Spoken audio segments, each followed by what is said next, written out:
नमस्कार दोस्तों, welcome to प्रतियोगिता दर्पण। आज हम बात करने जा रहे हैं ग्राउंड लेवल ओजोन के बारे में। हाल ही में एक एनालिसिस रिलीज की जाती है centre for science and environment के द्वारा, और इस एनालिसिस में ये बताया जाता है कि दिल्ली एनसीआर रीजन में ग्राउंड लेवल ओजोन कुछ ज़्यादा है और ये नेशनल स्टैंडर्ड्स को एक्सीड करता है। 92 दिन की ऑब्जर्वेशन में, 92 डेज की ऑब्जर्वेशन में ये मिला इस एनालिसिस में कि 87 days the ground level ozone exceeded the permissible limits। और ये बात की जा रही है मार्च से मई 2023 ड्यूरेशन की। अब यहाँ पे ये जो एनालिसिस है ना, ये सेंट्रल पोल्यूशन कंट्रोल बोर्ड के डेटा पर बेस्ड है, CPCB।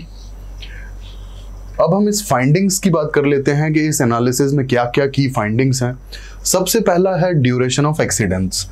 अब यहाँ पे सपोज 8 घंटे के लिए मॉनिटरिंग होती है अगर, तो इस समर में 4.9 आवर्स के लिए आउट ऑफ 8 आवर्स 4.9 आवर्स के लिए ये ऑब्जर्व किया गया कि ground level ozone permissible standards या फिर नेशनल स्टैंडर्ड से ज़्यादा है फॉर 4.9 आवर्स।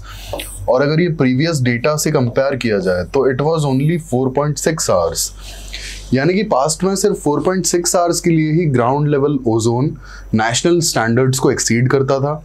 लेकिन फिलहाल मार्च से मई 2023 में ये डेटा 4.9 आवर्स है। Secondly, not to the specific seasons. अब पहले ये जनरली ये देखा जाता था कि ग्राउंड लेवल ओजोन का समर सीजन में पर्टिकुलरली स्पाइक हो जाता है। आगे हम देखेंगे कि कैसे सनलाइट के साथ रिएक्ट करता है। वो तो बेसिकली समर्स में एम्पल ऑफ सनलाइट अवेलेबल होती है, तो समर्स में सनलाइट के वजह से ग्राउंड लेवल ओजोन बढ़ जाता था और स्पाइक हो जाता था। हालांकि विंटर्स में इतना ज़्यादा स्पाइक देखने को नहीं मिला, बट ये जो एनालिसिस है इसमें ये भी पाया गया कि जनवरी 2023 में almost for 26 days ground level ozone exceeded the national standards या फिर permissible limits. Lastly, impact on specific areas. इस एनालिसिस में ये सबसे इंटरेस्टिंग चीज़ है कि पूरे दिल्ली एनसीआर रीजन में New Delhi as well as South Delhi, ये दो पर्टिकुलर रीजन्स ऐसे हैं जहां पर ग्राउंड लेवल ओजोन को ज़्यादा नेशनल स्टैंडर्ड से एक्सीड हमेशा किया है, ज़्यादातर किया है। ये इन दो रीजन्स की बात अगर करते हैं तो ये यहीं पे इम्पैक्ट इन दो पर्टिकुलर रीजन्स में ज़्यादा है, South Delhi as well as New Delhi. अब ग्राउंड लेवल ओजोन की बात कर लेते हैं कि ये होता क्या है। बेसिकली ग्राउंड लेवल ओजोन को ट्रोपोस्फेरिक ओजोन भी कहते हैं। It is a colourless gas as well as highly irritating gas. अब सीधी बात यह है कि ग्राउंड लेवल ओजोन कुछ पर्टिकुलर स्पेशल रिएक्शंस के कारण से ग्राउंड लेवल पर बनता है, और वो हम देख लेते हैं ये कौन सी इंटरेक्शन है। ये इंटरेक्शन होती है नाइट्रोजन ऑक्साइड्स के बीच में, वॉलेटाइल ऑर्गेनिक कंपाउंड्स के बीच में, कार्बन मोनोऑक्साइड के बीच में। अब ये जो एमिशंस हैं इनके सोर्सेज हैं vehicles, power plants, factories and combustion sources.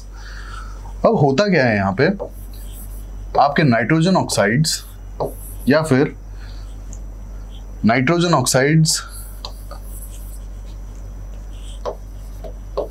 Oxides react करते हैं वॉलेटाइल ऑर्गेनिक कंपाउंड्स या फिर कार्बन मोनोऑक्साइड से in the presence of sunlight, और ये आपको देता है ground level ozone, that is O3।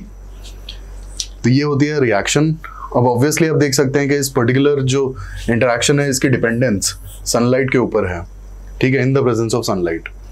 But इसके बावजूद भी ये दिखा कि इस बार जनवरी 2023 में ये नेशनल स्टैंडर्ड से ग्राउंड लेवल ओजोन ज़्यादा ही दिखाई दिया है, ज़्यादा ऑब्जर्व कर पाए हैं। अब इसका इम्पैक्ट, ग्राउंड लेवल ओजोन का इम्पैक्ट ह्यूमन हेल्थ पर भी होता है, वेजिटेशन पर भी होता है, इकोसिस्टम्स पर भी होता है। ह्यूमन हेल्थ की अगर हम बात करें तो सबसे जो ज़्यादा चीज़ें कॉमन देखने को मिलती हैं, ये देखने को मिलती है lung congestion, throat irritation and even bronchitis, ठीक है। बेसिकली लंग फंक्शनिंग को बहुत ज़्यादा इफेक्ट करता है ground level ozone. Secondly, vegetation पे अगर हम देखें तो वेजिटेशन की प्रोडक्टिविटी कम हो जाती है, ठीक है, प्लांट्स की। स्पेसिफिकली अगर हम क्रॉप्स की बात करेंगे तो क्रॉप्स की प्रोडक्टिविटी कम हो जाती है, ऑब्वियसली बात है, और उनका हार्वेस्ट एज कम्पेयर्ड कम होगा अगर ये ज़रूरत से ज़्यादा हमेशा देखने को मिलेगा तब। अब यहाँ पर हम इनिशिएटिव्स की बात कर लेते हैं कि गवर्नमेंट ऑफ इंडिया ने क्या क्या इनिशिएटिव्स लिए हैं पोल्यूशन कर्व करने के लिए। सबसे पहला आता है commission for air quality management in national capital region and adjoining areas. अब इस कमीशन की एक खास बात है कि NCR basically Delhi, Rajasthan, UP, Haryana, Punjab, ये इन पर्टिकुलर रीजन्स में ही काम करेगा, ठीक है। Secondly, this is a statutory body, it is a statutory body, it replaced EPCA, environment pollution protection and control authority, which was meant for NCR.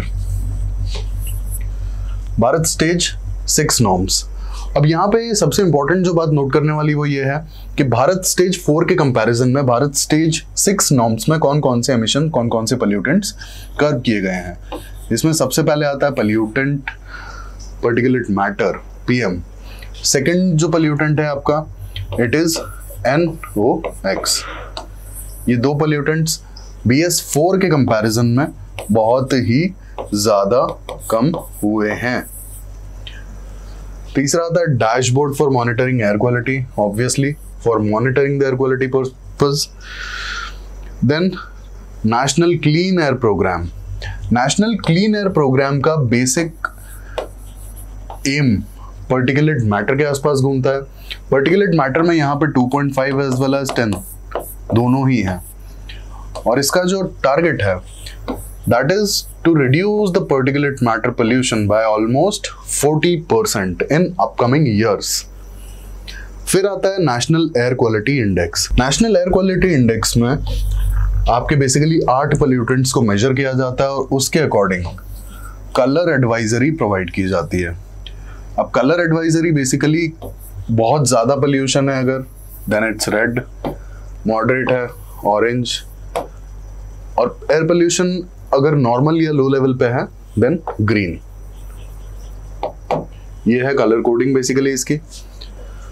इसके बाद इसमें कौन कौन से पोल्यूटेंट्स आते हैं।